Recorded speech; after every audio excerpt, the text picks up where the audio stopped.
Hi friends, ఈరోజు మనం cooker లేకుండా తలకాయ కూర ఉందాం రండి. ముందుగా ఆయిల్ వేసి ఆయిల్ వేడెక్కాక ఉల్లిపాయలు వేసి గోల్డెన్ బ్రౌన్ కలర్ వచ్చేంత వరకు ఉంచి కొద్దిగా అల్లం పసుపు వేసి పచ్చివాసన పోయేంత వరకు చూసుకొని ఇప్పుడు తలకాయ కూర వేసి బాగా కలిపి మూత పెట్టి కాసేపు ఉడకనివ్వాలి.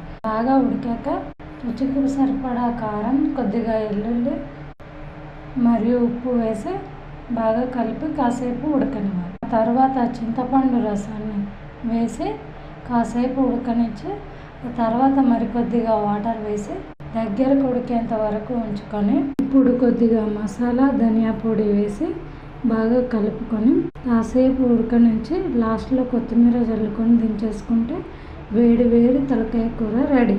నా వీడియోస్ కనుక మీకు నచ్చినట్టయితే please like, share and subscribe. అంటే మరిన్ని వంటల కోసం కామెంట్ బాక్స్లో కామెంట్ చేయండి.